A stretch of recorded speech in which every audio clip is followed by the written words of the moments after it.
Put a finger down if you've been severely burned out in high school to the point you completely shifted your career path from art to engineering, but soon figured out it is even more draining, so you decide to go back to art.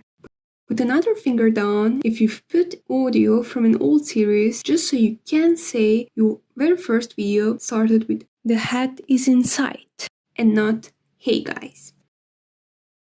That's probably the most common deal you'll hear from me. After all, my name is Anna and not Charlie Chaplin.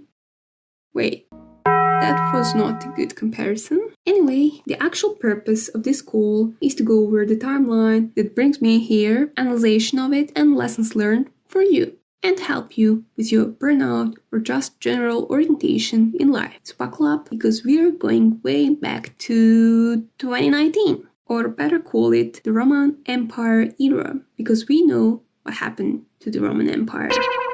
Yeah, this was pretty much a working time for me. I had my first art account on Instagram and was always drawing and posting every other day. I had a 12 pencil pack and a tree, just like every freshman ever. And truth to be told, it was truly an alright time for me. In 2020, started out good. I got my first iPad and I was so excited to use it. And just in time, I was about to connect that white pen. Corona hit. It's weird to bring up lockdown after all these years, but something changed in those 24 hours, and even less. I remember watching the news at Friday night with my family and the announcement of the state crisis, and getting Google Classroom codes just a few hours after it. People usually tend to glaze over that time in 2-3 weeks, so I'm here to break the mass delusion. I was using my tablet for school purposes from the first Monday post-air. So we come to the next era, the working class era. 2020 to 2022. Online school unlocked a brand new perception of students.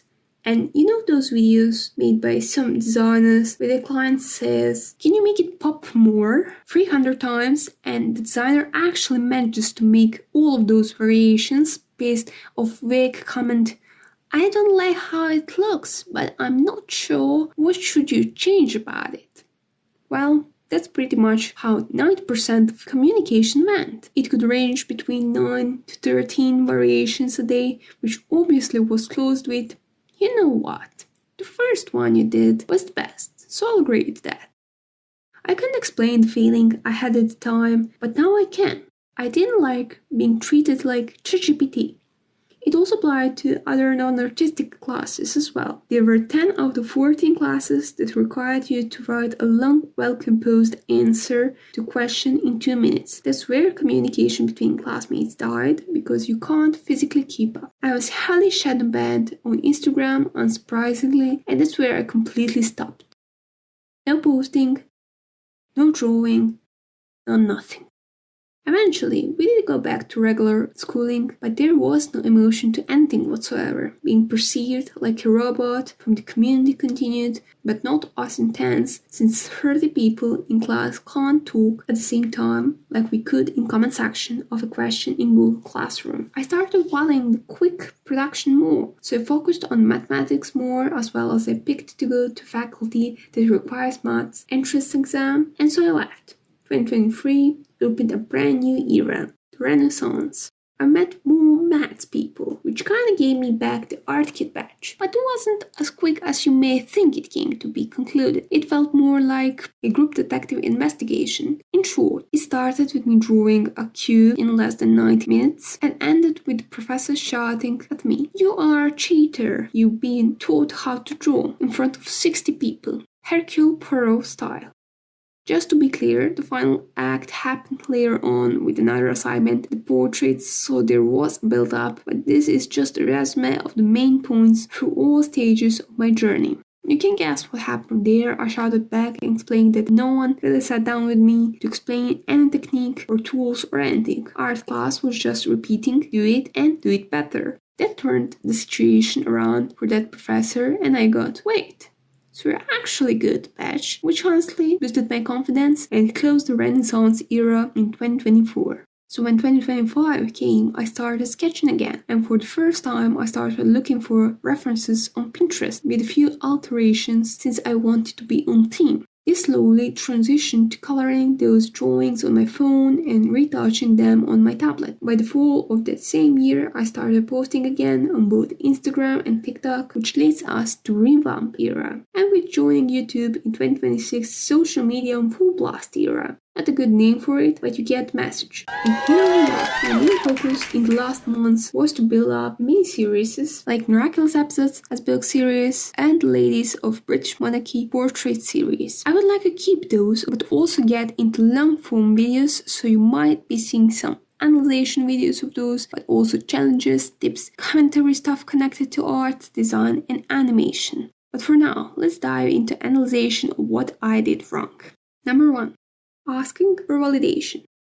Both on internet and in real life, this acts the course of your art the most and restrains you to explore and develop your abilities. Once you find something that works, you grip it so hard that everything you do is replicating one drawing. Number 2. Development of perception versus skills. Sometimes it can be hard to be satisfied with your work, but you just don't have the ability to fix it. The motivation kicks in and artistic process becomes more of a burden than a reward and enjoyment. You know you can't excel and anxiety grows every time when it's time to create. Number 3. Overworking. Having to give a high-quality piece on a short deadline, knowing that as soon as you finish, you'll have to immediately make something that's even better for that same short time period, makes the process of creating the antagonist of the story and devalues it over the results. Number 4. Community. Having people that are as stressed as you about the same thing can be dangerous when the results came back different. Comparison divides to the point where there's no coming back and both sides stay hurt. Number 5. Pride. Watching YouTube videos and tutorials is not a cardinal sin. The pride and self-consumption is. It's hard to admit to yourself that you can't get everything right the first time, and thinking you've been born with a certain skill is not realistic. Perfection is impossible to reach, and if you think someone did it, you just didn't look long enough to find the mistakes in their artwork. So this leads us to the list of recommendations of what you could do in case you relate to any of these points. Put yourself first. Are you satisfied with your art? If yes, keep it going because that's the only thing that matters. If no, write a list of stuff you don't like about your art and what you like about it. The ones you like, keep it. The ones you don't, find a replacement for it. Look for other artists and what you like about their work. In case your perception originates from an outer source, don't take it to your heart. Your vision sometimes doesn't match with others because you are the creative while others are receptions. This becomes easier when you look for the substance of their claims. What are their arguments and how that corresponds with your like-dislike list. Take your time. This is crucial if you're navigating your career and tempo. Think about having multiple projects open, so once you get tired of one, hop on the other. In case school is deciding on your schedule, at least try not to worry about the perfectionism of the assignments. Sometimes the best way to do it is to have I'll do the bare minimum mindset, and going for the most basic solution can get you far because the most professors don't explore every witty good looking fancy schmancy way to resolve a task when coming up with it. Befriend non-artists. Even though artistry is a unique language, you have to mix it up sometimes.